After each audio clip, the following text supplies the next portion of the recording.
wacananya itu muncul dari lawan politiknya Megawati gitu. Dan di situ apa sih namanya, seakan-akan ya apa ya apa sih dihalangi gitu loh secara konsep bahwa perempuan tuh nggak boleh gitu jadi apa namanya pemimpin di ranah politik gitu loh. Tapi setelah masa Megawati menjadi pemimpin itu kemudian sih memang muncul upaya-upaya pemberdayaan perempuan yang akan didudukan di apa sih namanya di wakil rakyat gitu ya, di kursi wakil rakyat. Apa namanya, agar dia juga tidak disalahgunakan gitu ya sebagai kepentingan partai-partai politik tertentu gitu. Jadi seperti misalnya Nurul Arifin gitu, dia biasanya mengadakan semacam apa sih pelatihan terhadap kaum perempuan yang memang berminat di dunia politik, itu sama dia digembleng isu-isu apa saja yang penting gitu untuk diperhatikan gitu. Dan memang dari kaum perempuannya sendiri ada anggapan bahwa ya politik mengerikan lah gitu. Politik itu sepertinya tidak layak gitu untuk perempuan. Padahal sebetulnya nantinya posisi seorang perempuan di sebuah negara gitu ya, terutama di sebuah negara itu akan ditentukan oleh siapa yang menduduki wakil rakyat kan, apa posisi wakil rakyat misalnya apa sih namanya nantinya gubernur misalnya, pokoknya yang mengambil keputusan gitu. Sebetulnya nggak bisa dibilang kalau perempuan itu nggak ada hubungannya dengan politik, karena nanti yang menentukan nasib dia itu kan adalah ini ya apa sih orang-orang yang membuat kebijakan. Salah satu contohnya itu adalah misalnya Aceh misalnya gitu ya.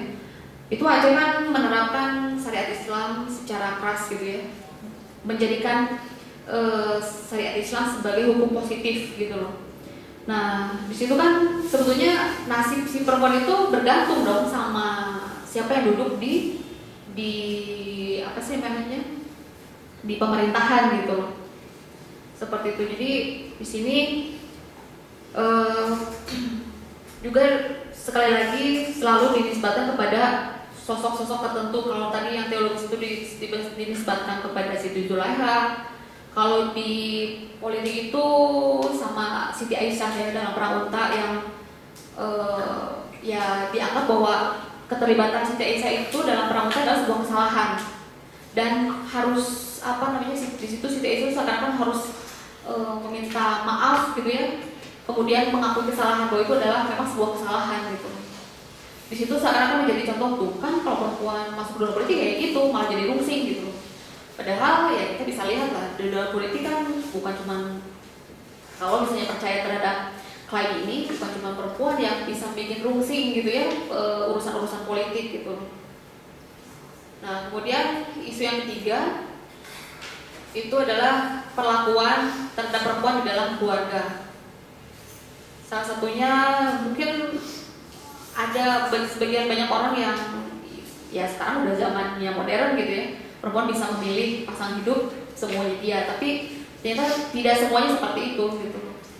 Selalu masih ada apa sih namanya di mana dia harus memilih pasangan, bukan memilih, dia harus berpasangan dengan orang yang dipilihkan oleh keluarga gitu loh. Itu mau dibilang Siti Nurbaya kalau gitu, tapi itu masih ada gitu loh. Kemudian nih, yang paling apa ya menjadi isu panas itu adalah tentang ini ya, hak suami untuk memukul istri. Seakan-akan ketika misalnya istri berbuat apa namanya kesalahan atau pembangkangan, ketika sudah tidak bisa diperingatkan oleh kata-kata, seakan-akan suami punya hak gitu loh, punya hak untuk apa ya melakukan sesuatu terhadap tubuh istri gitu loh yang berkaitan dengan kekerasan. Hal ini banyak apa ya namanya dipercaya gitu bahwa ya memang Islam membolehkan gitu loh, ya memang ada gitu ya, ayat Al-Qur'annya memang ada gitu. Tapi nanti kita akan melihat bahwa itu akan sangat berhubungan dengan tafsir juga.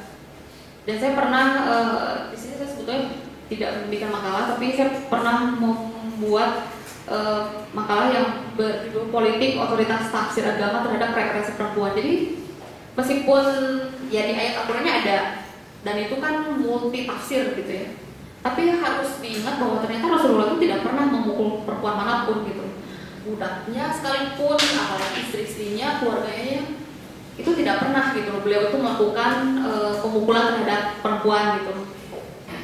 Dan ternyata itu adalah persoalan yang sudah selesai gitu loh. Zaman Rasulullah itu sudah selesai, bahwa Rasulullah itu menyebutkan bahwa sebaik-baiknya laki-laki adalah aku, karena aku tidak pernah memukul perempuan manapun termasuk budak-budakku dan istri-istriku gitu loh. Tapi sampai hari ini mungkin nggak percaya itu ya, peristiwa Rasulullah itu, bahwa Rasulullah saja tidak pernah gitu kan, sosok Rasulullah itu sebagai istilahnya Al-Quran berjalan gitu loh, apa sih namanya, sebagai acuan hidup gitu ya. Kalau misalnya bacaannya berupa Al-Quran, kemudian kalau contoh hidupnya itu ya Rasulullah gitu. Nah, Rasulullah aja Nabi gitu ya, dimana Al-Quran itu turun kepada beliau tidak pernah gitu melakukan pemukulan terhadap siapapun di situ. Kemudian tentang hak suami untuk memoligami ini juga saya yakin yang ada di sini mengerti lah, ini adalah isu-isu yang sangat panas gitu ya, karena sangat multi tafsir, sangat beda perspektif gitu ya. Tapi ini terus menerus sampai hari ini menjadi isu yang terus menerus digali gitu ya. Apa pemaknaannya, apa sebenarnya terjadi, masih boleh atau enggak gitu ya, dan semacamnya. Nah, kemudian yang juga tak kalah sering dibahas itu adalah pengaturan terhadap tubuh perempuan. Ini biasanya terjadi bagaimana cara pandang dunia internasional gitu ya terhadap perempuan muslim. Kan perempuan muslim itu ya notabene-nya tandanya gitu kan menggunakan jilbab gitu. Itu kalau misalnya bertemu dengan feminis yang misalnya dari yang sekuler gitu ya, yang bukan beragama Islam, itu biasanya bertanya, kenapa sih kamu mau ditutupin seperti itu? Itu kan penindasan gitu. Kamu tidak bebas mengekspresikan diri gitu. Kamu tidak boleh menampakkan diri gitu loh. Itu biasanya sering kali menjadi kesalahpahaman dunia luar gitu terhadap seorang perempuan muslimah yang menggunakan jilbab. Jilbab itu dianggap sebagai pemerkosaan hak gitu ya untuk mengekspresikan diri. Dalam hal ini cara berpakaian seperti itu. Meskipun memang ada kasus-kasus yang menurut saya sih sedikit ya, kayak misalnya perempuan di Afghanistan gitu ya, yang dipaksa untuk menggunakan jilbab di bawah todongan senjata misalnya, itu memang ada. Dan dalam hal itu sudah terjadi pemaksaan dan represi habis-habisan gitu, karena sebetulnya kan masalah jilbab yang berbentuknya seperti apa itu kan juga bergantung tafsir apa yang digunakan gitu. Kayak misalnya apakah betul gitu jilbabnya itu yang memang pakai penitik terus menutup semua gitu ya. Ada juga soalnya yang saya kebetulan baca bukunya Edwin Anwar, itu dia membahas gitu ya bahwa tafsir-tafsir tentang jilbab itu banyak gitu. Atau misalnya Quraish Shihab yang pernah membahas bahwa kan kerudung atau jilbab yang modelnya seperti ini kan baru muncul 90-an kesini kan. Tahun 80-an kesana tuh nggak ada. Itu kan berarti menunjukkan bahwa di situ ada tafsir yang bermain gitu. Bahwa ayat tentang menutup aurat itu era 90 itu beda. Bukan yang semenutup sekarang gitu ya. Kemudian setelah era 90-an kesini kemudian berubah jadi ya seakan yang benar adalah yang pakai penitik menutup semua gitu ya dan menutup keseluruhan gitu. Di situ sebetulnya ada permainan tafsir juga gitu. Itu berkaitan dengan jilbab. Kemudian pemingitan di sini biasanya berhubungan dengan domestifikasi gitu. Jadi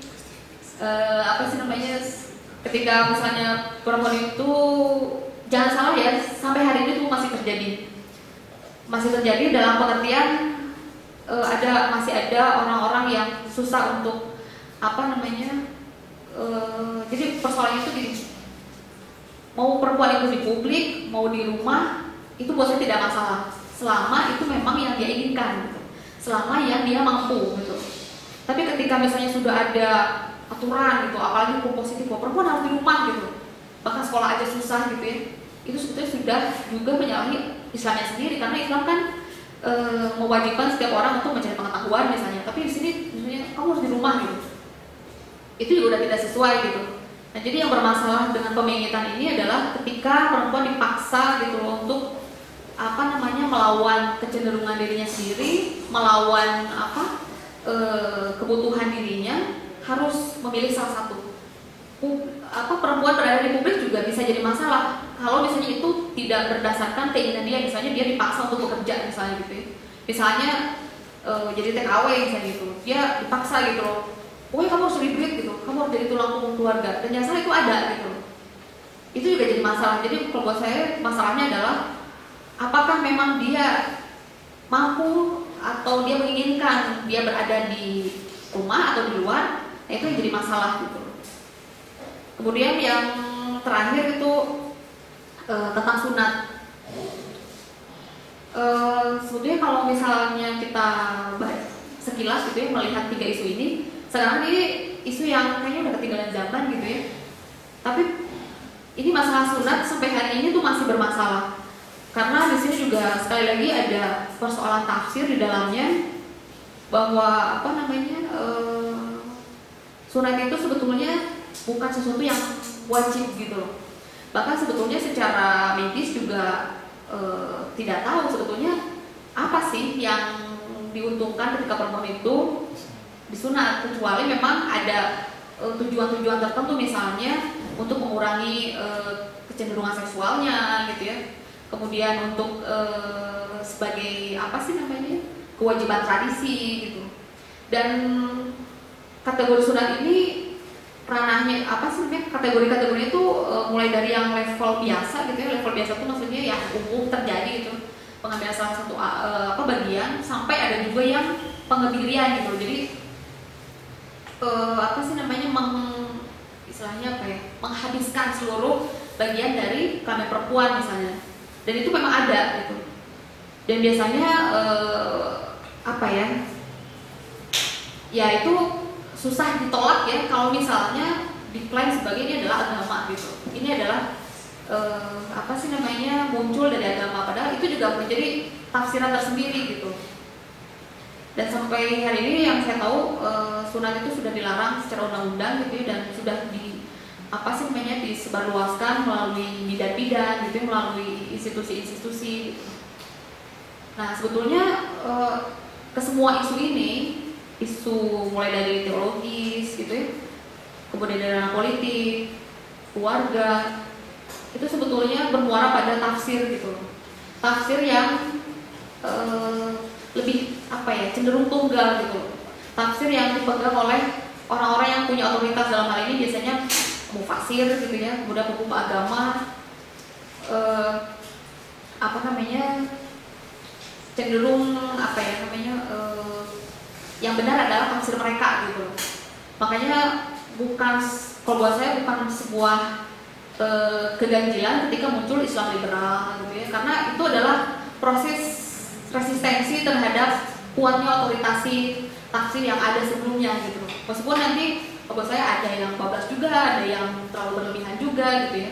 Tapi di situ menunjukkan bahwa ada resistensi gitu, ada resistensi terhadap otorisasi tafsir yang dipegang secara tunggal oleh satu kalangan saja. Dalam hal ini biasanya ya mufasir ya. Itu mungkin nanti kita bisa diskusi ya.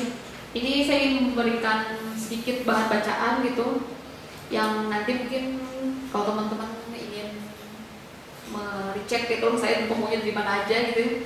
Ini ada beberapa judul yang mungkin nanti bisa dicari. Ini hanya sepersekian lah, 0, sekian ya dari buku-buku yang ada gitu. Karena banyak sekali sih memang sekarang muncul buku-buku yang berkaitan dengan feminisme dan Islam ini. Biasanya diterbitkan oleh ormas-ormas Islam gitu ya, seperti